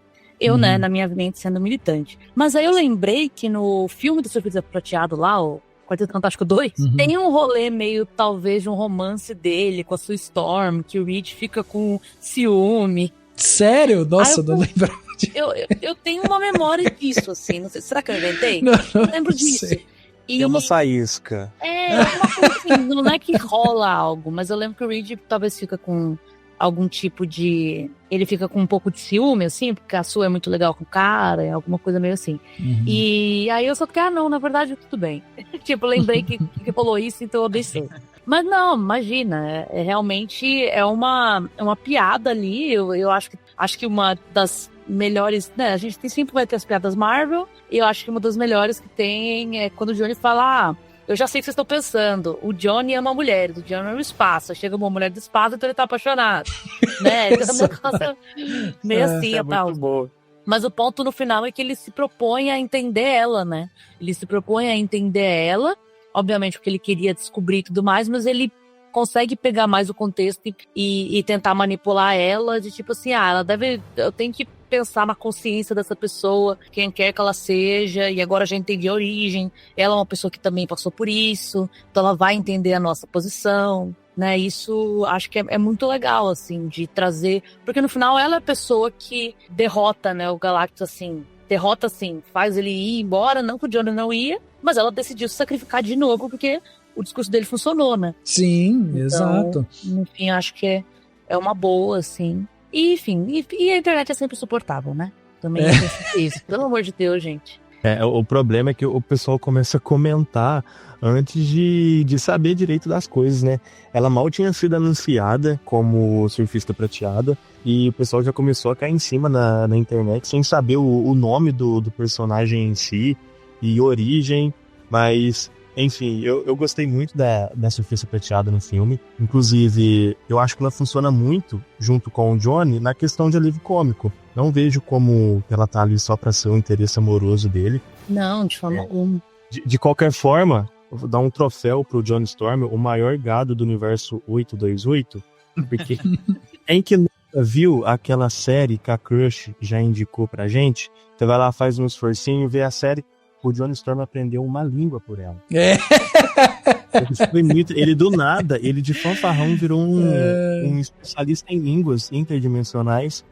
Conseguiu falar com ela. E até outra piada que eu lembrei agora, que é muito boa na cena do meio do filme de ação, que eles estão fugindo dela, que a Sul tá pé da vida ganhando o bebê e ela grita, mata ela, mata ela. Aí ele, eu não posso conhecer uma pessoa legal que eu já tenho que matar ela. É muito bom.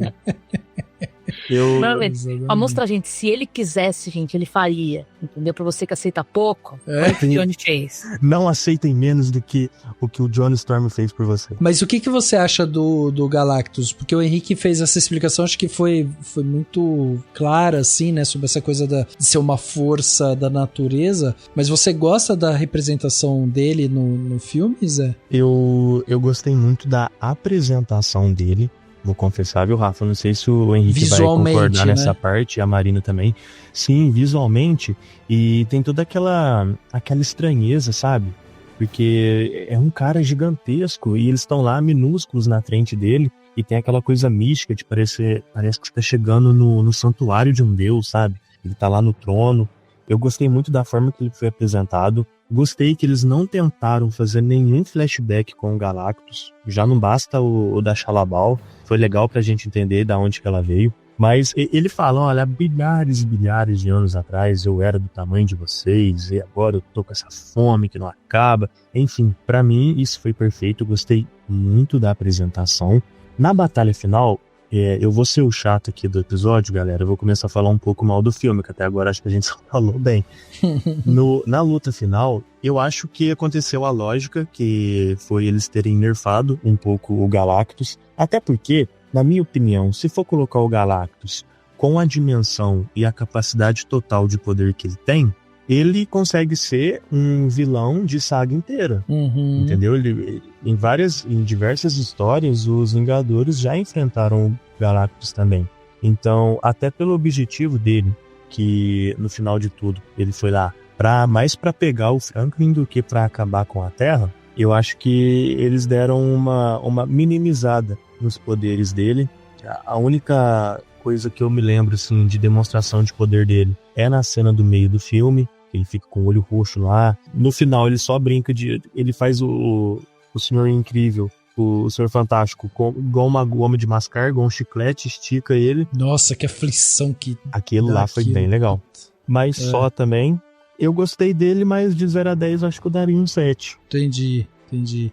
Mas, por exemplo, veja se meu raciocínio tá certo. A gente tá falando de um filme que tá se passando nesse cenário retrofuturista, mais ou menos 50, né? Anos 50, 60 ali e tal. A gente não pode estar vendo uma versão do Galactus ainda não tão poderosa, porque é talvez uma primeira versão. Pode ser que esse cara volte mais forte, mais... né, assim, mais complicado de se derrotar e tal do que antes? Eu acho que não pelo fator tempo. Eu acredito né, o que Franklin já nasceu, né? E Sim. o Franklin vai eventualmente virar ele, então, tipo... O Franklin vai virar o Galactus, cara? Nos quadrinhos, não quer dizer... Caraca! Eu acho que ele vai aparecer de novo. Eu acho que não pelo fator tempo, mas ele deve aparecer mais forte. Até porque, igual eu falei, eu acho que ele só apareceu nesse como ele tava lá na Terra só pra pegar o Franklin. Ele não tava lá pra meter o pau em todo mundo. Exato. Eu acho que se ele aparecer de novo, ele vai vir com um objetivo diferente e pé da vida, na minha opinião. É meio mais ou menos o que fizeram com o Thanos, sabe? Tipo, o Thanos aparece, ele, tipo, você vê até o Capitão América conseguindo lutar com o Thanos ali naquele primeiro momento, né? Antes do último filme. E aí depois ele volta muito mais forte, com as pedras do infinito e tudo mais e tal. Aí você vai vendo o cara crescer, mas realmente, daí a gente estaria falando de uma saga Galactus, que parece que não é isso que vai acontecer. É assim, aqui apareceu, antes de eu assistir o filme do Quarteto Fantástico, apareceu pra mim um TikTok explicando o Galactus. E aí, como o Rick Scoville, eu não leio quadrinhos. A minha fonte de pesquisa. A melhor fonte hoje é TikTok. Nem fonte de pesquisa, né? Porque eu não pesquisei, apareceu pra mim.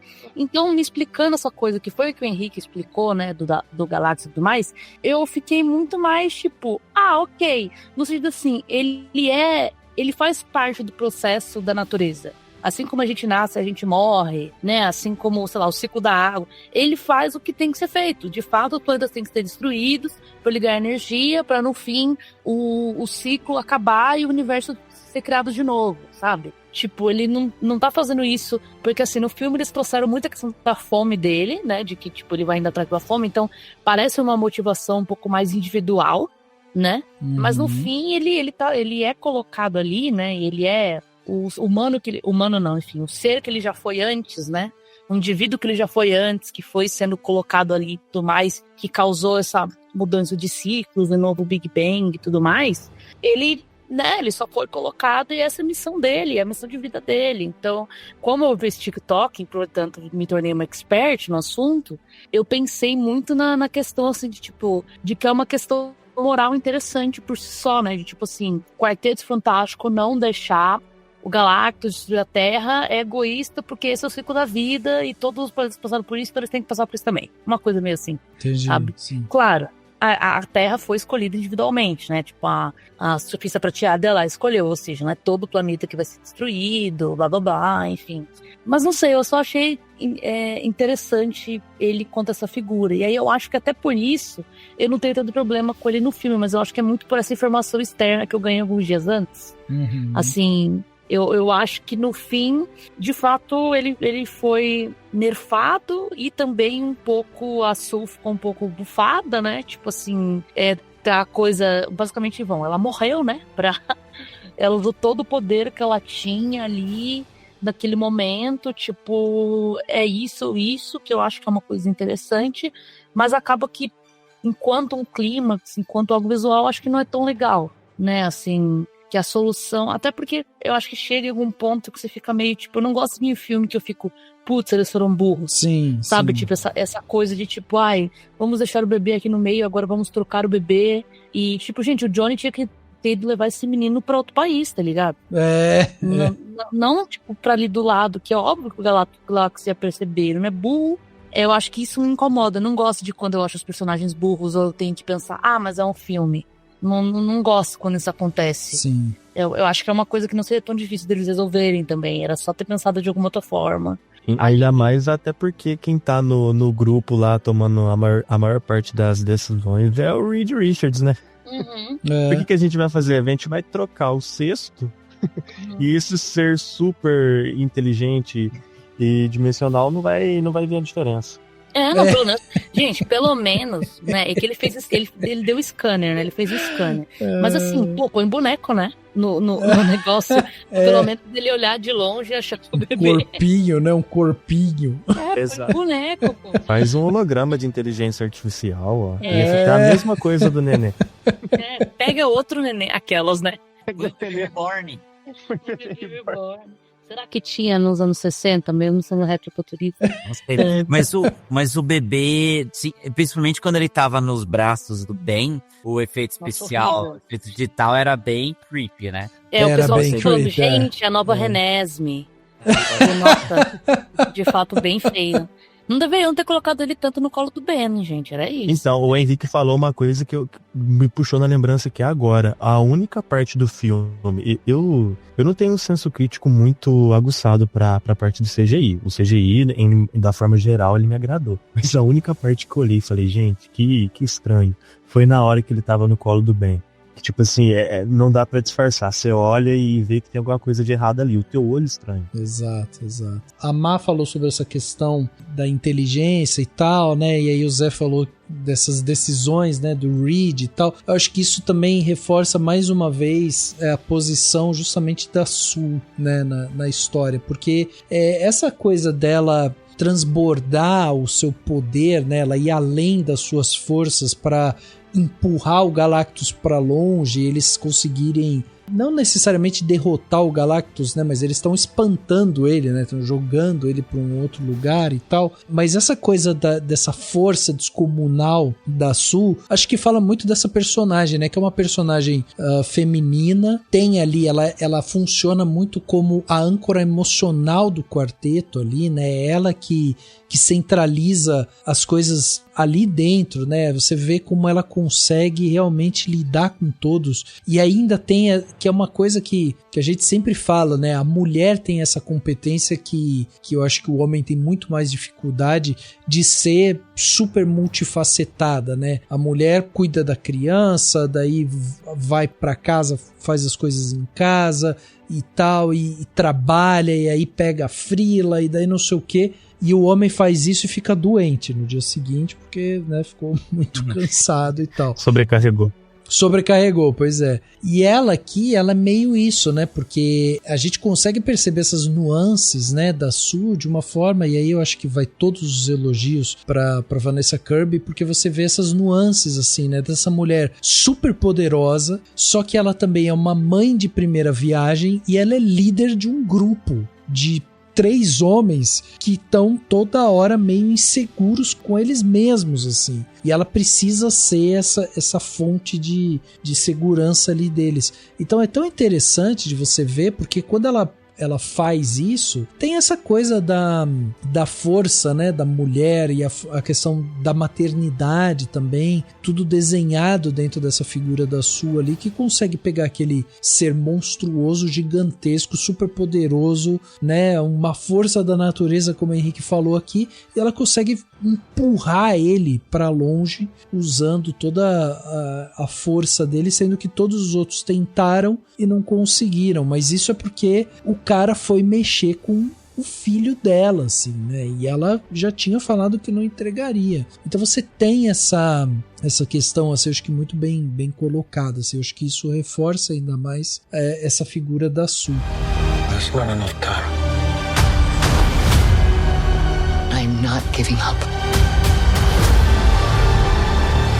We will face this together. We will fight it together. As a family.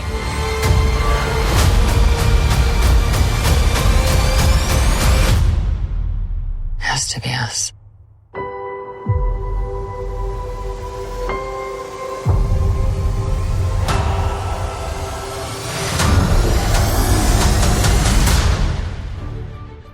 We will protect you.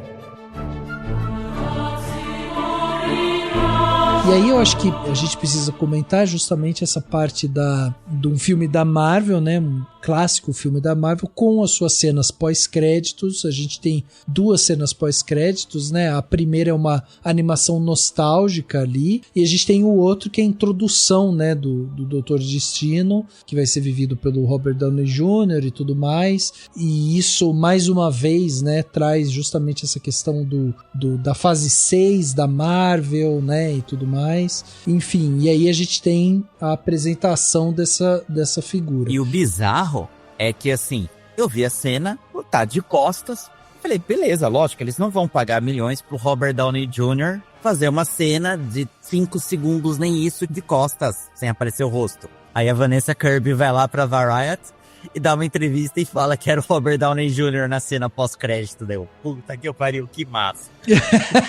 Olha pra gente ver a influência, o poder que o Robert Downey Jr. tem no fã da Marvel, porque ele não aparece uma unha dele, e eu tive a mesma reação do Henrique. Na hora que eu vi que ela falou que era realmente ele que fez a cena, eu falei, nossa, isso é muito legal.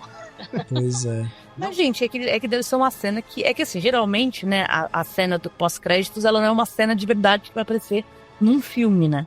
Tipo, então... É que, tipo, nossa, gente, que perda de tempo, o que ele vai fazer? Então, e eu já teorizei muito, porque, assim, a gente viu que o Franklin, ele literalmente ressuscita a Sue. Ele tem esse poder cósmico super foda. E a característica principal, não a característica principal, mas uma das características mais marcantes do Dr. Destino é que ele tem o rosto todo deformado, todo desfigurado por causa de um acidente lá.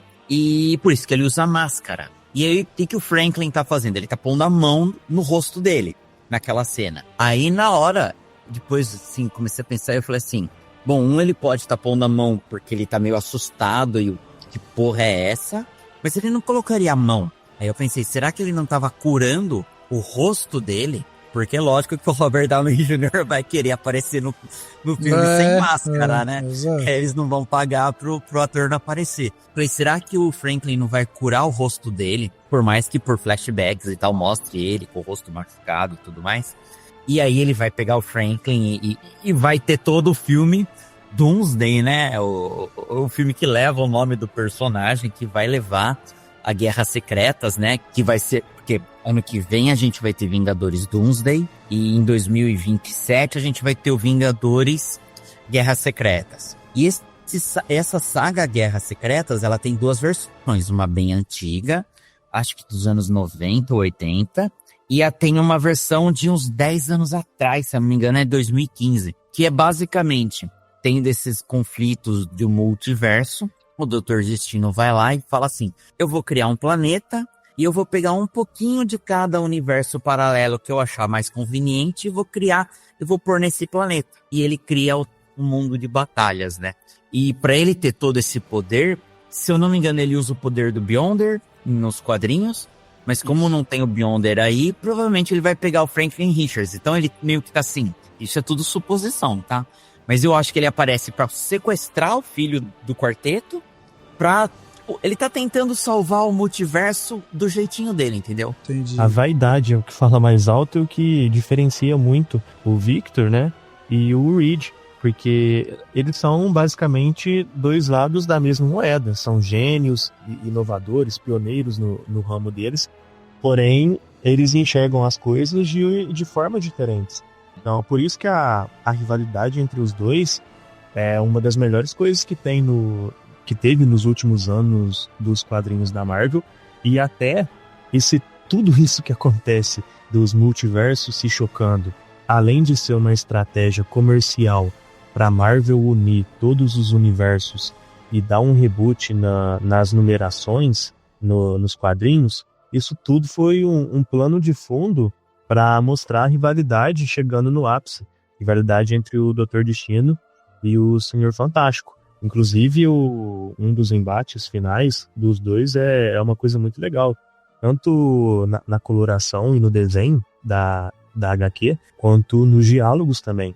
Mas aí eu vou fazer uma pergunta para vocês, bem nerdola, porque na minha pesquisa aqui, quando eles confirmam Robert Downey Jr. como o Dr. Destino, a gente está falando de um ator que ficou mundialmente conhecido por ter vivido Tony Stark dentro da Marvel. esse mesmo ator volta pra Marvel pra fazer um outro personagem, Doutor Destino. Será que aqui eles não vão usar o que eles fizeram nos quadrinhos? Porque pelo que eu vi lá em 2004, tem uma série que se chama Marvel Time Up, que surgiu uma versão do Tony Stark na Terra 5012, que após ter uma guerra devastadora, o Tony Stark se torna um Doutor Destino, inclusive super violento, e ele é antagonista do Quarteto Fantástico. E essa versão do Stark, ele usa tanto a armadura, né, do Homem de Ferro, quanto o manto verde do Doutor Destino, e ele tem uma briga muito forte com o Quarteto, e inclusive ele chega a matar o Tocha Humana, né?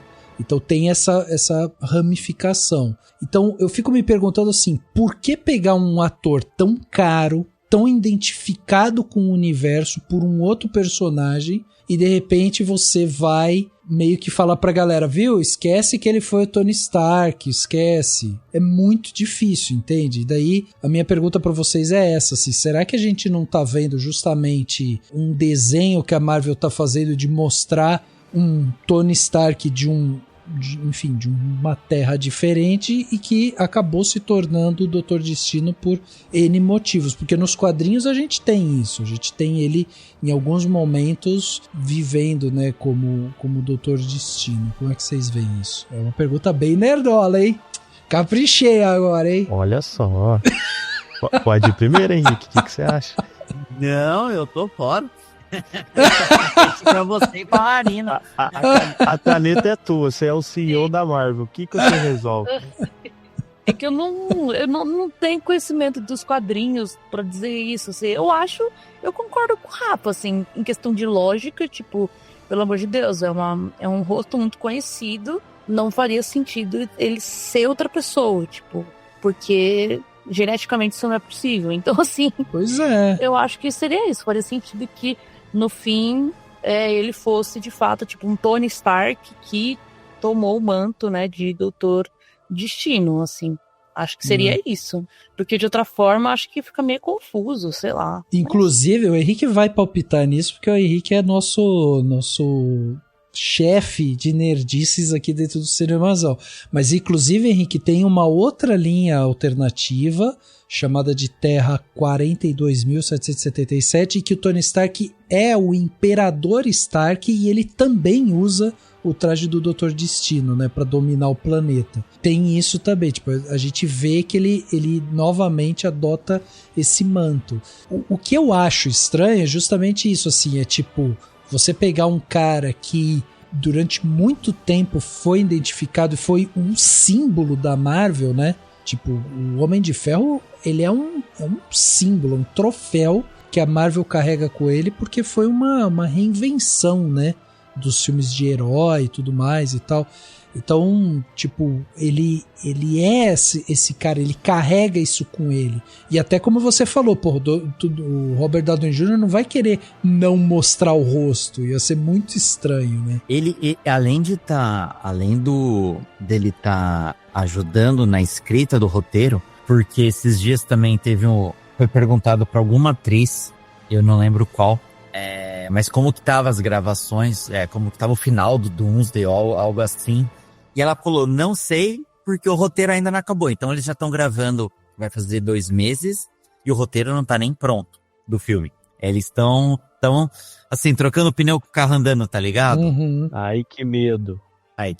Que é algo totalmente oposto do que o James Gunn falou. O James Gunn, lá na DC, ele já falou que primeiro ele quer um roteiro redondinho, depois contrata um diretor e depois atores. E nunca ao contrário do que a Marvel faz, né? Mas não é a primeira vez, nem a segunda que a Marvel faz assim e tem dado certo. Agora, eu imagino que esse Doutor Destino é o Doutor Destino dessa realidade do Quarteto Fantástico que a gente assistiu aí no filme 828. Quando mostra, numa das primeiras cenas que mostra que a Sue, ela virou tipo uma das membros lá da ONU ou alguma coisa assim, falando para pessoas de várias nações, dá um foco bem grande. Na segunda mesa tá escrito Latvéria, que é o país fictício do qual o Doutor Destino, o Victor Von Doom, ele é o monarca, né? Então é já pra mostrar que Eu notei isso, só que eu não sabia o que significava. Obrigado. Então, é meio que pra mostrar, assim, que existe esse país, né, nesse mundo, e que o líder dele tá pouco se lascando, digamos assim. E aí, ele acompanhou todas essas comoções e viu que o quarteto se livrou do Galactus e viu que o menininho tem poder, porque o Galactus estava atrás do menininho. O que eu acho que vai acontecer? Ele vai pegar o menininho, o Franklin, e ele deve vir pro mundo do MCU, que é o mundo 616, que é o mundo oficial do MCU, assim como nos quadrinhos. A linha principal de quadrinhos da Marvel é o universo 616, nesse infinidade de multiversos aí. E o que eu chutaria? Ele vai chegar no mundo 616 e vai falar, pô, tem um cara que o rosto dele é idêntico ao meu. Nesse mundo ele se chamava Tony Stark, ele foi o tal do Homem de Ferro, porque no mundo do quarteto não existe Homem de Ferro, não tem a família Stark, o Howard Stark, etc. E ele era um grande herói. Então, o que eu chutaria? O que eu faria? Olha, eu sou o Homem de Ferro de uma realidade paralela, eu vim ajudar vocês. E ele vai manipular, porque ele é lembrem-se que ele é um cientista fantástico, né? Um cara super inteligente. E eu acho que ele vai usar isso, o rosto dele, pra manipular os outros personagens, né? Entendi. Exato, entendi. Seria uma boa, porque o importante no fim é não ignorar que é a mesma cara, né? Você não pode simplesmente seguir como se não fosse a mesma cara. Você reconhecendo, beleza. Eu acho que tem até várias teorias sobre esse momento, mas eu ouvi falar, e uma teoria bem legal, é que o centro principal de Vingadores Doomsday agora seria o Reed Richards, o Victor Von Doom e o Peter Parker. E eu acho que isso aconteceria pelo fato da relação que o Peter tinha com o Tony. E eu acho que a gente não é nem necessário a gente entrar na questão de máscara, porque eu tenho certeza absoluta que eles não iriam trazer o Robert Downey Jr. de novo para esconder ele atrás da máscara. Ele não vai usar máscara. Isso eu acho que a gente pode bater o martelo. O que de certa forma incomoda, se a gente for pensar na essência do personagem do Victor Von Doom, porque ele leva a vaidade dele tão a sério que ele usa a máscara porque ele não tem um rosto que ele considera perfeito. Em algumas versões ele tem o rosto totalmente desfigurado, que é o caso da HQ, da última Guerra Secretas que teve, de 2015. O rosto dele é acabado. E até ele consegue formar esse mundo novo e salvar algumas partes do multiverso. Ele tem o poder de um deus, mas ele não consegue mudar o próprio rosto. E uma parte do peso emocional do próprio personagem nessa saga acontece aí. Eu fico um pouco triste, se tivesse na minha mão a caneta, que eu falei pro Henrique, eu acho que eu não traria de volta o Robert Downey Jr. para ser o Victor Von Doom, por conta do lance da máscara. Pois pra é. mim, o Dr. Destino, ele usa a máscara porque é a essência do personagem, é a vaidade dele e ele não quer ser visto daquela forma. Muita gente teorizou antes, e eu até esperava ver uma versão diferente do Homem de Ferro, se ele fosse voltar em uma versão maligna, por assim dizer, como um Homem de Ferro superior, que é uma saga, um arco que teve nos quadrinhos também, que é o próprio Tony Stark, apresentado de uma forma maligna, por assim dizer. E a armadura dele é toda tecnológica, como se fosse até um pouco parecida com o Venom, uma pegada mais simbionte. É muito interessante. Então, eu não sei ao certo qual vai ser a decisão deles, mas eu confio muito tanto nos irmãos Russo quanto no Kevin Feige quando o assunto é Vingadores. Eu acho que eles não iam jogar tudo pro alto ou fazer uma coisa sem pensar nos mínimos detalhes. Acho que qualquer que for a solução que eles vão fazer, vai ser uma solução que a gente vai olhar e vai aceitar. Sim, e eu vou deixar registrado aqui que vamos ver um Tony Stark no manto do Dr. Destino. Deixa aí registrado, viu, Henrique? Depois você me cobra.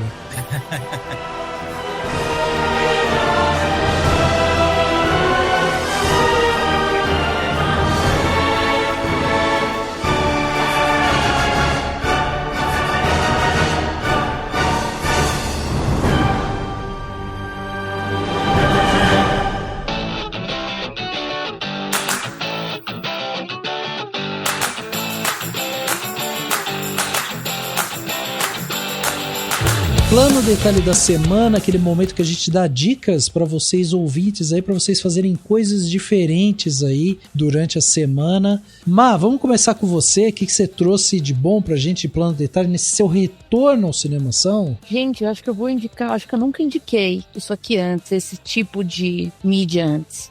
Eu indico a novela Guerreiros do Sol. Caramba! Que tá disponível no Globoplay. Vão ser 45 episódios no total. Eu acho que até agora tem 35 disponíveis. Tipo, toda quarta-feira sai 5. Então, tipo, dá pra começar agora e provavelmente já vai ter tudo disponível quando você alcançar. E, eu tô absolutamente apaixonada. Eu tô, acho que no capítulo 30, talvez. Então, eu tô quase, atualizada. É uma novela muito boa, assim... que é uma novela, esse modelo, que a Globo traz de vez em quando, então é uma novela totalmente pronta, já lançando episódios direto ali no Globoplay, com um elenco muito forte, assim. Então o Tomás Aquino, e a Isadora Cruz, que são os protagonistas, e aí o elenco tem nomes como Aline Moraes, Irandir Santos, Natália Dill, Alexandre Nero, Daniel de Oliveira, realmente o José de Abreu aqui, realmente um elenco muito bom. E é uma história que se passa ali nos anos 20, 1920, no Brasil, no sertão nordestino. Então aborda muito a questão do cangaço, várias histórias ali dessa época, são vários núcleos diferentes. Meio que o que levou as pessoas ao cangaço, e essa disputa entre cangaço e polícia. E é realmente muito bom, assim, o fato de que são 45 episódios quer dizer que eles não têm que ficar enrolando, sabe? Não tem esse problema que novelas costumam ter, até porque também tem muito menos episódios que uma novela convencional, 1/4 do convencional. Então, você tem vários núcleos, aquela coisa que a gente já tem como um estilo muito já está bem estabelecido no Brasil, só que você pode, então, dar tempo ao tempo, desenvolver bem os personagens, dar tempo pra trama, dar também a produção em si é muito boa, a filmagem, os cenários muito bonitos. E realmente eu tô gostando muito da novela, me segurando muito pra não maratonar, porque senão eu fico sem ver, Porque aí eu não vou ter episódio disponível. Então, fica a minha grande recomendação, tô curtindo muito mesmo. Muito bom.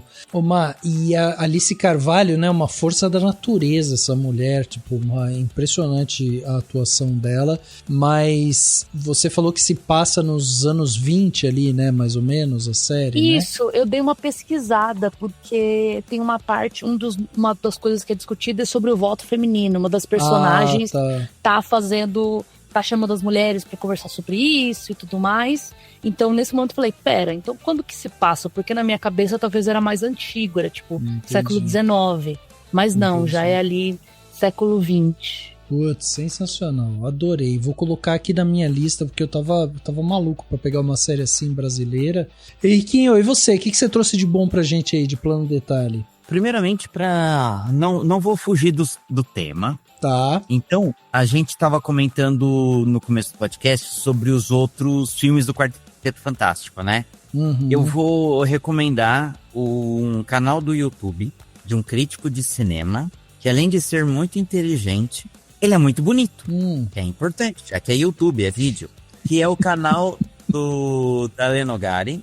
Ele fez vários vídeos, mas tem um específico que ele fala todos os bastidores do filme do Quarteto Fantástico de 1994. Eu não sei se todo mundo conhece o canal dele aqui, ele é um dos críticos mais conhecidos, assim. Mas então eu recomendo bastante, eu gosto de todos os vídeos dele, mas em especial esse da retrospectiva do Quarteto Fantástico eu achei bem interessante, assim, tinha muita coisa que eu não sabia, eu gosto muito do jeito que ele explica, Ele é um cara muito inteligente, tem um conhecimento muito profundo do cinema, E aí, eu vou também recomendar um livro que, na verdade, ele é um livro biografia em quadrinhos. Ah, é? É um livro, ele é biografia e ele é quadrinho, tudo ao mesmo tempo. Que ele se chama Jack Kirby, a épica biografia do Rei dos Quadrinhos. Ele não é um livro novo, ele saiu lá aqui no Brasil no começo de 2021, foi escrito pelo Tom Scioli, saiu aqui no Brasil pela editora Conrad, e como eu falei que o Jack Kirby foi um dos criadores do Quarteto Fantástico, e ele foi criador de mais centenas de personagens, tem todo um estilo específico do Kirby, né? Trabalhou para Marvel, trabalhou para DC. Então eu quero recomendar esses quadrinhos, esse livro, né? Porque é muito legal para você conhecer a história dele, né? Porque todo mundo conhece o Stan Lee, mas e as outras pessoas que estavam não atrás, mas ao lado dele, né? Então eu quero recomendar bastante. Beleza? Boa, maravilha, tá aí, então. Eu vou dar uma última Por favor. só pra eu honrar a nossa brasilidade. Eu li essa semana aqui que a gente tá gravando o podcast, um quadrinho super novo, chamado Ellen de Windhorn. Esse quadrinho, ele foi escrito pelo Tom King e ele foi desenhado pela Bilks Evely, que é uma artista brasileira, e colorido pelo Matheus Lopes, que é o colorista, né? Eu já falei desse trio, o Tom King, Bilks e o Matheus Lopes, quando eu dei a recomendação do quadrinho Supergirl, Mulher do Amanhã. Sim. Quando a gente gravou o podcast do Superman. E neste final de semana aqui, anterior à gravação desse podcast, teve a San Diego Comic Con e a Bilks Evely ganhou o prêmio de melhor desenhista por esse quadrinho, Ellen de Windhorn. Então, é assim, é uma desenhista brasileira ganhando o Eisner, né? Que é o Oscar dos quadrinhos. Então é um motivo de orgulho, de alegria, né? Para todo mundo que é brasileiro, né? Esse quadrinho é uma historinha fechada, 6 edições, tá lá nesse compilado, né? Nesse lançamento. E é lindo. A história é muito legal. A história, assim, é uma moça chamada Ellen, o pai dela falece e vem, tipo, uma governanta buscá-la para ela morar com o avô dela. E aí ela descobre que o avô dela é uma pessoa muito maior, entre aspas, do que ela imaginaria. Para quem gosta de Conan, de histórias assim épicas, de aventuras de capa e espada, esse quadrinho é imperdível. Porra, sensacional. Bom, lembrando, né, vocês aí que estão ouvindo a gente, que tudo que a gente está falando aqui vai ter link no post, né, na descrição desse episódio também. Então, se você não pegou alguma coisa, é só você ir lá, clicar em cima, você vai ser direcionado para tudo que a gente está falando aqui. E faltou aqui nosso estreante da noite aqui, do dia, né, o José. O que você trouxe pra gente, Zé, de plano de detalhe aí pro nosso público? Eu vou me apegar um pouco ao tema, totalmente ao tema, mas eu tenho 2 indicações de quadrinhos para passar pro pessoal. Primeiro, a gente sabe que agora o MCU está caminhando para um ápice de uma saga que pode não ter sido muito bem trabalhada, mas a gente tem a esperança ainda que o final, a conclusão dela, seja uma ótima conclusão com Vingadores Doomsday e Guerras Secretas. E o primeiro quadrinho que eu vou indicar é justamente Guerras Secretas. É uma saga, uma readaptação das Guerras Secretas lá de 1900 bolinha que aconteceu. Essa que eu vou indicar é de 2015, com a autoria do Jonathan Hickman. Nesse quadrinho, o que está acontecendo? Igual o Henrique já até deu uma explicada. Os multiversos vão se colidir e basicamente mostra o que acontece entre a colisão e o depois da colisão, com o Dr. Destino virando um deus, ele governando esse novo planeta que é o Battleworld, o mundo de batalha. E é muito interessante para quem se interessa pelos quadrinhos ou quem se interessa mais pelos filmes, dá uma olhadinha nessa HQ, tem um encadernado disponível. Talvez seja um pouquinho mais difícil de achar por agora, porque tá em alta com as notícias do filme, mas é um quadrinho muito bom. Particularmente falando, você não precisa ficar com medo de ler e de comprar ele, porque você não precisa de tanta coisa para entender o que tá nessa graphic novel, nesse encadernado. A única coisa que você precisa saber mesmo é que os multiversos estão se colidindo e tem gente de toda parte do multiverso, de todas as terras, tentando se salvar ali. E o que acontece depois é bem legal. Vai te dar uma bagagem tremenda para você acompanhar esse final de saga no MCU. E a minha outra dica é justamente sobre o Quarteto Fantástico. Eu virei fã de super-heróis pelos filmes. E eu senti na pele o quão é difícil a gente tentar se adaptar e entrar no mundo da leitura dos quadrinhos. A gente não sabe, às vezes, por onde começar e qual quadrinho ler. E eu tenho uma dica agora para quem quer começar a ler o Quarteto Fantástico e que ficou animado com esse episódio e com o filme. que é a nova saga, que vai sair agora em agosto aqui no Brasil. Já tá um tempinho lá fora, o Quarteto Fantástico, pela mente do Ryan North e pelas artes do Iban Coelho e do Jesus Aburtov. É um quadrinho que, para você que tá querendo começar a entrar nos universos dos quadrinhos, que vai ser bem legal. E tá para lançar aqui no Brasil na segunda quinzena de agosto. Posso falar por isso aqui, Rafa? Pode. Olha, já tá em pré-venda lá na Panini, inclusive isso não é não é merchan da Panini, inclusive Panini, se quiser me patrocinar, já tá disponível lá na Panini a pré-venda a R$ 44,90. É a primeira edição, só que é uma edição com começo, meio e fim. Caso você goste, você continua a acompanhar o quarteto. Para você começar vai ser incrível. Muito bom, tá aí então, olha aí, pra quem quer começar, essa é uma boa dica mesmo, porque isso que você falou é uma realidade, né, tanta coisa, né, e aí as pessoas ficam realmente perdidas por onde começar, uma boa ideia essa, né? Exatamente, Rafa. Muito bom, e pra fechar aqui os planos detalhes, né, eu trouxe aqui um canal do YouTube. Eu adoro ver canal do YouTube daquele tipo do it yourself, sabe? Aquele faça você mesmo, que a galera vai lá e começa a montar e cria coisas. E eu adoro de tudo, assim. Adoro de marcenaria, de tudo, assim. Eu acho muito legal. E um do que eu vejo, que eu gosto muito, eu gosto de impressora 3D, que eu tenho visto agora, que é uma caneta, na verdade, uma caneta para você fazer impressão 3D, mas eu queria dar a dica de um canal que se chama Boyle Hobby Time, que é basicamente um canal de um cara que fica mostrando ali alguns dioramas que ele faz, sabe? E aí, cara, eu acho muito legal, porque ele pega do nada, vai construindo, às vezes ele pega, tipo, às vezes é sei lá, eu vi um que eu gostei muito um tempo atrás, que ele pegou um dinossauro, daquele... Como que é o nome, Henrique, do dinossauro pescoçudo mesmo? Esqueci o nome. Brontossauro ou Brachiosauro? Brachiosauro. Ele pega um brachiossauro e daí ele faz toda uma engenharia atrás dele, assim como se tivesse uns guerreiros atrás dele, segurando esse dinossauro, sabe? Como se fosse um cavalo, assim. E aí são todos pequenininhos, né? Porque o brachiosauro é gigante e tal. E ele faz com uma perfeição, assim, sabe? As sombras. Então primeiro ele monta o dinossauro, depois ele pega esses bonequinhos aí, pinta, daí faz a sombra e tal. E no vídeo ele vai um pouco explicando assim, vou pegar isso, fazer aquilo e tal. Mas se você quiser, inclusive, ver o vídeo sem som nenhum, tipo, só ver ele montando, cara, é uma delícia também, é um troço relaxante, assim.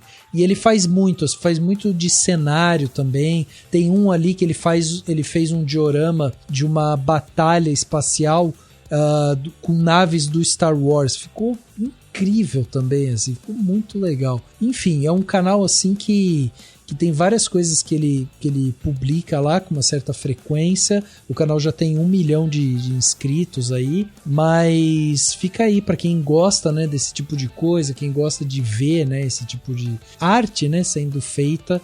Acho que vale a pena você se inscrever aí no Boyle Hobby Time, que tá no YouTube.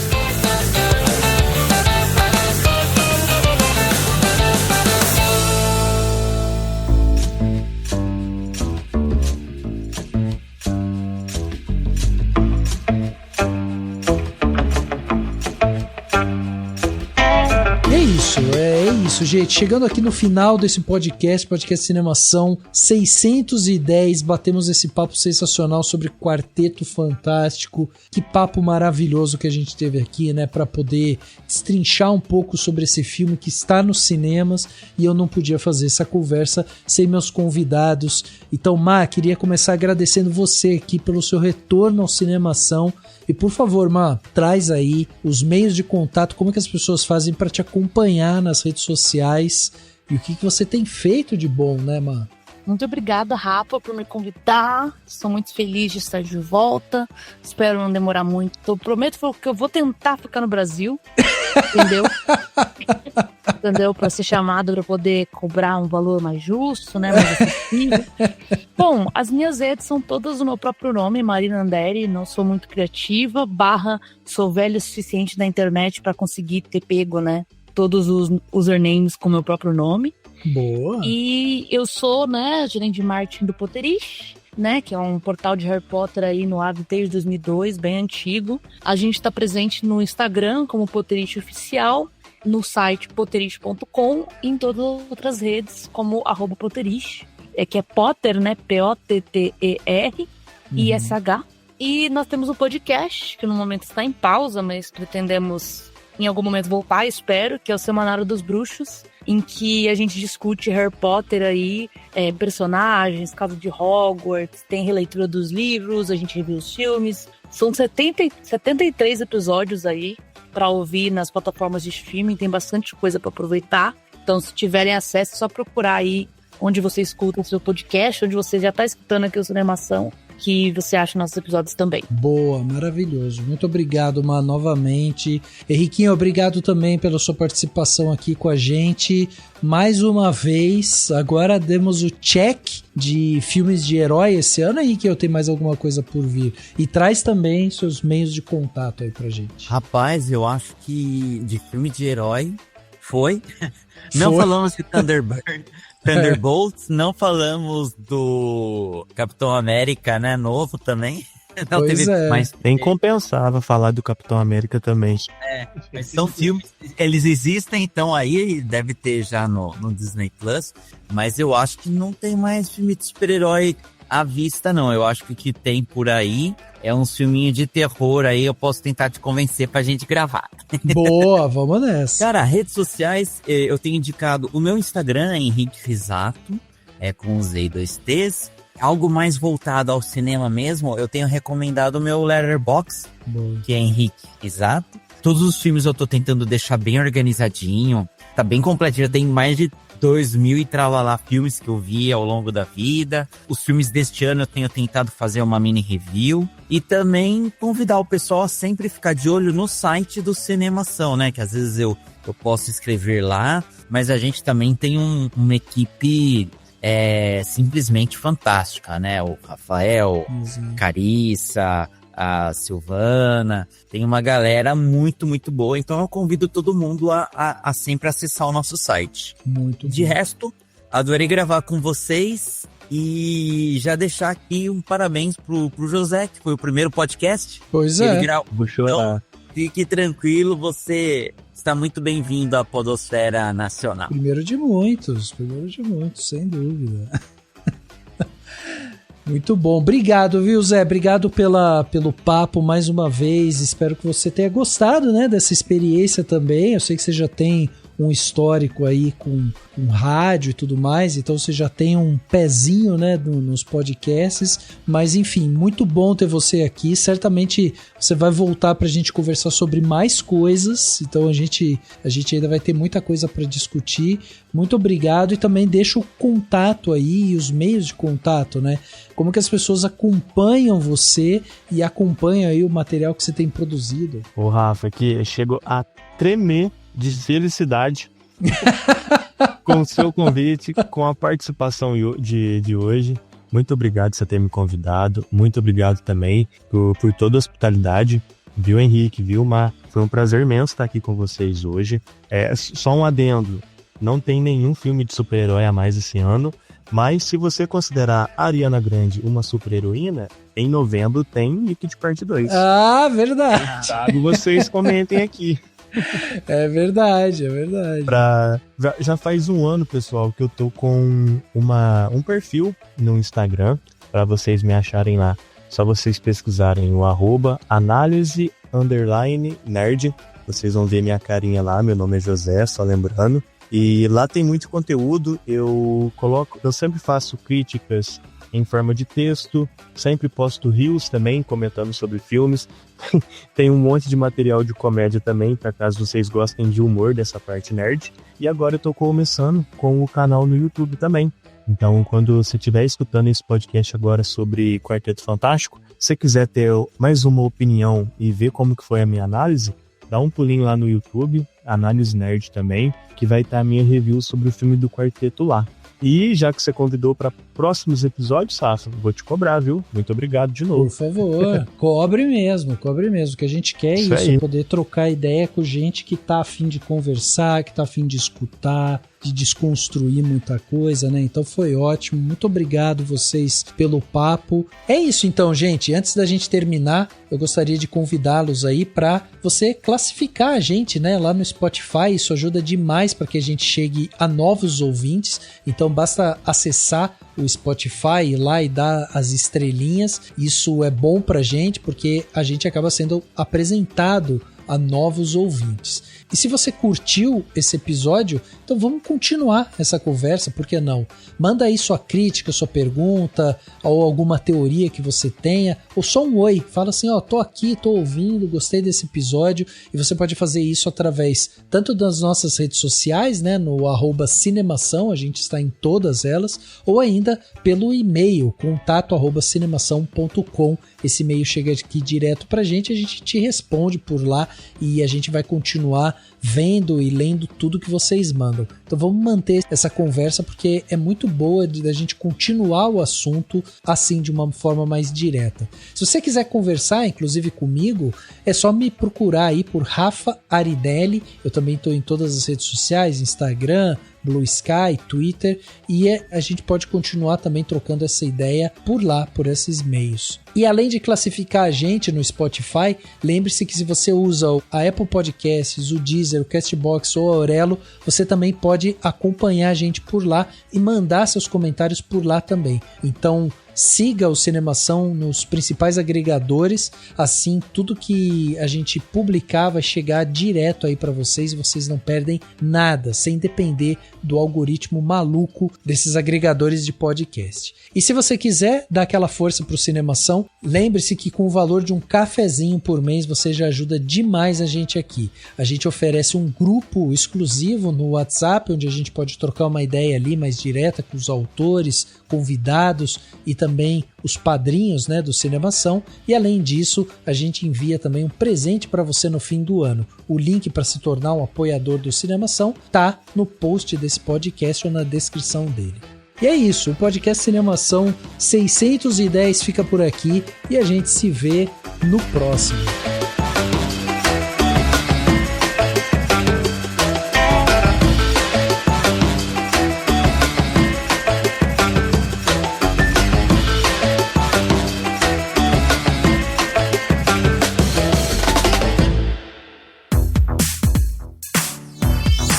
Esse podcast foi editado pela Isso Aí Design. Tudo isso é forma com função. É design estratégico. É isso aí.